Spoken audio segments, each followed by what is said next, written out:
салом тамошобинони азиз, хулосаи хабарои муҳими шанбе 8 майи тоҷикистонро аз пойгоҳи хабари бомдод бароятон пешкаш мекунем. дар ин барнома офати табиӣ дар ноҳияи ҷомӣ, 15 хона ва 100 гектар замин зери хок фурӯ рафт. супориш чунин аст: аз Раҷаби Мирзо хостанд ки пулҳои хайрияи ҷамъкардаашро ба суратҳисоби кушодаи ҳукумат гузаронад. 22 ва 12 соли ҳукми зиндони 2 наврас барои қатли бераҳмонаи ронандаи Тико. 2 корманди комиссариятро барои фурӯхтани билети ҳарбӣ ҷарима бастанд. даргузашти Алексей Рязанцев, яке аз қурбониёни сӯхтор дар Эко Ойл. ғоратгарии дар Ёва ва ҳалокати ронандаи скутер дар пойтахт. ва акнун тафсилоти хабарҳо. кумитаи ҳолатҳои фавқулоддаи Тоҷикистон хабар дод ки дар ҳудуди деҳаи навободи ҷамоати ифтихори ноҳияи ҷомӣ дар пайи боришоти ахири рӯзҳои гузашта як қисмати бузурги замин фурӯ рафта, 15 хона ва ҳудуди 100 гектар замини кишро ба коми худ кашидааст. бар асари ин офати табиӣ талафоти ҷонӣ дар байни сокинон ё маргу мири чорвои хурду калон сабт нашудааст, вале бино ба иттилои кумитаи ҳолатҳои фавқулодда бо мақсади роҳ надодан ба ҳодисаҳои нохуш ва марги одамон дар мавриди интиқоли 167 хоҷагӣ ба маконҳои амн қарор қабул шуд. дар айни замон дуртар аз маҳаллаи ҳодиса як шаҳраки хайманишинон сохта шуда, зарардидагон бо 3 вақт ғизо ва оби нӯшокӣ таъмин карда шуданд. барои рафъи оқибатҳои табиӣ таҳти раҳбари муовини сарвазир Давлатшоҳ Гулмаҳмадзода ситоди ҷумҳуриявӣ ташкил шуд. ин ситод рӯзи 8 май бо иштироки раиси кумитаи ҳолатҳои фавқулодда генерал Рустам Назарзода, мудири агентии беҳдошти замин ва обёрӣ, муовини раиси кумитаи замин, намояндагони сароясати геология, пажӯҳишгоҳи зилзиlanигории Академияи миллии илмҳо ва пажӯҳишгоҳи лоҳиякашии фазо дар ноҳияи ҷомӣ ташкили ҷаласа кардааст. дар ин ҷаласа қарор қабул карданд ки барои бунёди як шаҳрак барои сокинони осебдида дар минтақаи бехатар замин ҷудо карда шавад. журналисти тоҷик Раҷаби Мирзо, ки дар раҳбарии як гурӯҳи фаъолон барои ҷамъоварии маблағи кӯмак барои қурбониён ва осебдидагони муноқишаи ахир дар марз бо Қирғизистон ташаббус нишон дода буд, шоми 7 май аз идомаи ҷамъоварии маблағ даст кашид ва аз онҳое ки аллакай пул гузаронидаанд хост то пули худро пас бигиранд. Раҷаби Мирзо дар саҳифааш дар фейсбук навишт ки аз вазорати корҳои дохила ба ӯ ишора карданд ки супориш чунин аст ва бояд ҳамаи пулҳои ҷамъшударо ба суратҳисобе ки ҳукумат барои кӯмак ба зарардидагон кушодааст гузаронад. вазорати корҳои дохилаи Тоҷикистон рӯзи 6 май аз кушода шудани суратҳисоби махсус тавассути вазорати молия хабар дод ва мардумро ҳушдор дод ки ба доми қаллобон наафтанд ва маблағи кӯмаки худро ба ин ҳисоби расмӣ гузаронанд. Раҷаби Мирзо бо таассуф навишт ки фикр мекунам ки манзури мақомот ташаббуси онҳо буд. ба ҳисоби ӯ таи ҳамагӣ 2 рӯз онҳо дар Тоҷикистон, Русия ву Амрико ва гӯшаҳои дигар ҳудудан беш аз $15,000 ҷамъ оварда буданд ки бояд акнун дар сурати ризояти мардуми хайркарда ба суратҳисоби вазорати молия гузаронанд ва агар соҳиби пул розӣ набошад, бояд пулашонро пас бидиҳанд. додгоҳи олии Тоҷикистон 2 сокини Турсунзодаро бо ҷурми куштори ронандаи 38-солаи таксӣ Шукуров Маҳмадраҷаб маҳкум ба солҳои тӯлонии зиндон кард. додгоҳ аз ҷумла ташкилкунандаи ин куштор сокини Турсунзода Аъзамҷон Зайдуллоевро ба 22 соли зиндон ва ноболиғ Раҳматовро ба 12 соли зиндон маҳкум кардааст. даҳшати ин ҳодисаи одамкушӣ дар он аст ки ҳангоми куштани ронандаи Тико Зайдуллоев амагӣ 18 сол дошт ва Раҳматов аз ӯ ҳам камтар амагӣ 17 сол дошта ҳанӯз хонандаи синфи 11 буд. ноболиғ буданаш сабаб шуд ки Раҳматов бо ҳамагӣ 12 соли зиндон ҳукми ҳадди аксар барои ҷинояткорони ноболиғ дар Тоҷикистон халос шавад. маркази матбуоти додстонии кулли Тоҷикистон ахиран бархе ҷузъиёти ин парвандаро ки ин зимистон дар Турсунзода ва атрофи он сару садои зиёд ба по карда буд ошкор кард. бино ба ин манбаъ тафтишот собит сохт ки Зайдуллоев бо рафиқи ноболиғаш Раҳматов به سبب از شناسایشان پول زیاد قرضدار شدن مصلحت میکنند که یگان راننده تاکسی را کشته پولش را بگیرند. آنها به این مقصد پیشکی یک کارد قدشونده، دو جفت دستپوشک طبی و سیم پولادی را برای بوغی کردن جبریده آماده کرده شب 9 دکبر سال 2020 محمد رجب شکوروف را که با ماشین تیکو مسافرکشی میکرد به مبلغ 50 سومانی کرا کرده از او خواستند که آنها را تا سرحد جمهوری ازبکستان برده رساند. در راه زیداللهیف که در پس راننده نشسته بود یک باره بر راننده هجوم کرده به گردن او سیم را انداخته سخت کشیده بوغی کرده است. در این لحظه رحمتوف به سر و گردن شکوروف 17 مرتبه کورد میزند. بعد کشتن محمد رجب شکوروف، زیداللهیف و رحمتوف جیبای او را چند بار تگ و رو میکنند، ولی همگی 237 سومونی و یک تلفن تمغه سامسونگ ارزشش 300 سومونی پیدا میکنند و خلاص.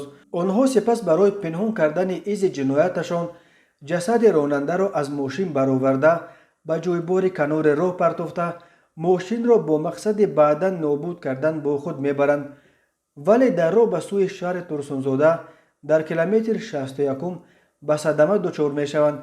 زیداللهیف و رحمتوف ماشین را آنجا پرتافته فرار کردند. ولی الکی یک روز بعد کارمندان اوباپ وادی ایسار توانستند این جنایت مدهش را آشکار و زیداللهیف و رحمتوف را همچون گمانبر اساسی دستگیر کنند.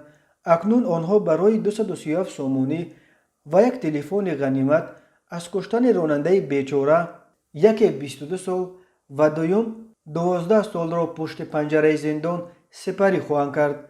نظر محکوم شدگان و نزدیکان و وکیلان آنها به حکم دادگاه دسترس نیست. دادگاه حربی گرنیزون دوشنبه راننده کمیساریات حربی نویه اسماعیل سامونی پایتخت الهام جان عادلوف و مدیر زیرشعبه مالیه کمیساریات حربی نویه سینو سیدو میرمرادوف را با جرم آماده کردن بلیت حربی قلبکی به قلابی با ماده 247 و ساختکاری خدمتی با ماده 323 گناهگار شناخت و هر کدام آنها را به مبلغ 11600 سومونی به فایده دولت جریمه بست. حاتم رجبزاده رئیس دادگاه گفت عادلوف و میرمرادوف تنها با پرداخت جریمه بدون محروم کردن از حقوق اشغال منصب‌های معین یا مشغول شدن به فعالیت معین از جوابگری آزاد کرده می شوند. به گفته دادگاه الهام جان عادلوف همگی یک ماه از 18 ایول تا 27 آگوست سال 2020 همچون راننده کمیساریات حربی نویه اسماعیل سامونی شهر دوشنبه کار کرده است. در اولای ماه آگوست سال 2020 مسئول زیرشعبه سفربری این اداره دلشاد نظروف از او خواسته است که برای پسر اپش پرویز سمیف ساکن کوچه مخصوم پایتخت بلیت حربی ناقابل تیار کرده دهد. الهام جان عادلوف روز 18 آگوست سال 2020 در بنای کمیساریات حربی نویه اسماعیل سامونی از نظروف 3500 سومونی گرفته از این مبلغ 500 سومونیش را خودش میگیرد و 3000 سومونی باقی مانده را روز 18 آگوست در کوچه نعمت قربایف به مدیر زیرشعبه مالیه و خواجگیداری کمیساریات حربی نویه سینو سیدو میرمرادوف داده است. میرمرادوف از روی مصلحت پیشکی با دیگر شخصان مسئول کمیساریات حربی نویه سینو شهر دوشنبه که به تفتیشات نامعلوم می باشد ساختکارانه به نام سمیف بدون گذشتن از کمیسیه طبی دعوتی شهادتنامه بر عوض بلیت حربی از 27 آگوست سال 2020 آماده کرده 28 آگوست سال 2020 به عادلوف دسترس کرده است. عادلوف باشد از روی مصلحت پیشکی نمودهشان با نظروف عمل کرده شهادتنامه بر عوض بلیت حربی را پیشنهاد کرد. همین طور عادلوف، میرمرادوف و دیگر شریکانش با این کردار صادر نمودهشان به اتبایف ضرر جدی مادی رسانیدند. قصه کرده است تفصیلات این قضیه را رئیس دادگاه حربی گرنیزون دوشنبه حاتم رجبزاده. کمیساریات‌های حربی یکی از نهادهای فساد زده در تاجیکستان به شمار می روند. تقریبا هر ماه درباره بازداشت چندین کارمند کمیساریات‌های حربی با جرم غیر قانونی فروختن بلیط‌های حربی قلبکی و یا گرفتن پورا در عوض از خدمت عربی آزاد کردن دعوت شدگان خبرها به دست می رسد.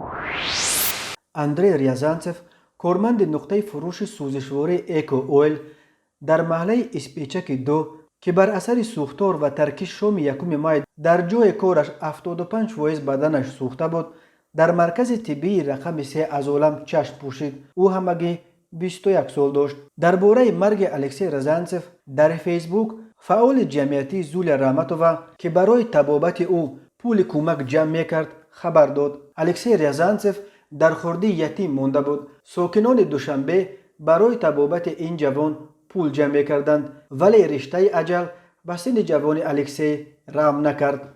در پی سوختار در ایکو اویل وزارت کارهای داخله خبر داد که به ضد مالک آن احسان جان رزاقوف پرونده شدند.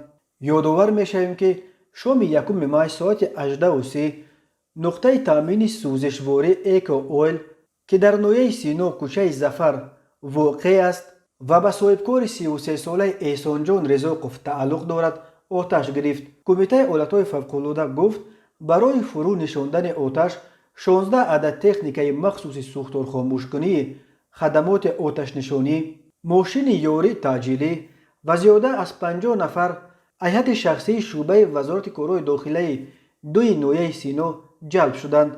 در ویدیوهای از جای حادثه نشر شده صدای ترکش نیز شنیده میشد. احتمال میرفت که یکی از انبارهای مواد سوخت ترکیده باشد. وزارت کارهای داخله گفت در سوخت فروشی که در گرفت بیش از 60 تن سوزشواری نگاه داشته میشد. دکانی که دچار سوختار و ترکش شد قبلا به شرکت امید 88 تعلق داشت. امید 88 یک شرکت زمان پیشتاز در بازار مواد سوخت تاجیکستان بود که بعد حبس رهبرش رجب علی اودینایف در سال 2017 و به 28 سال زندان محکوم شدن او فرشکسته شد. خود اودینایف را ماه مارس سال جاری با زخم معده از محبس به بیمارستان محلی 1 سویسک آوردند، ولی او در اول ماه اپریل در روی کت بیماری از دنیا درگذشت. مرد 45 ساله ساکن جماعت دهه یووه نویه باباجان غفوروف صبح 6 مای ساعت 8:00 در کوچه نصرالدینوف جماعت یووه با مرد 27 ساله ساکن امین جماعت جنجال کرده با زوری از جیبش 6450 سومانی را کشیده گرفته است.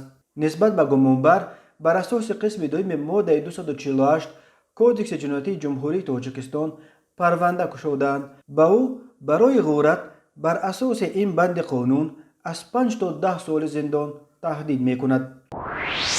شام 6 مای تخمینا ساعت 19:50 راننده اسکوتر نظروف زویر سال تولدش 1972 ساکن جماعت قبلی نویه رودکی هنگام حرکت از سمت کوچه قهارو پایتخت به سمت نویه رودکی در روبروی نقطه فروش سوزشواری غیرت به قسمت قفای автомاشین بارکش تمغه خواه تحت اداره نگماتوف امینجان سال تولدش 1994 ساکن جماعت جمتیپه نویه رودکی برخورد است. در نتیجه راننده اسکوتر نظروف ظاهر جراحت‌های وزنی جسمانی برداشته در راه به بیمارخانه جان داده است. روز 16 مای ساعت 9 در نویه خوالینگ مسابقه عمومی جمهوریوی گوشتین ملی دایر می شود. وزارت کارهای داخله خبر داد که این صفقت گوشتین با اقدام و دستگیری رئیس مجلس ملی رستم امامعلی برگزار می گردد و همه خواهشمندان و ورزشکاران می توانند در این مسابقه اشتراک کنند. این بود چند خبر. خبرهای بیشتر را در سامانه بامداد پیگیری نمایید. خوش باشید.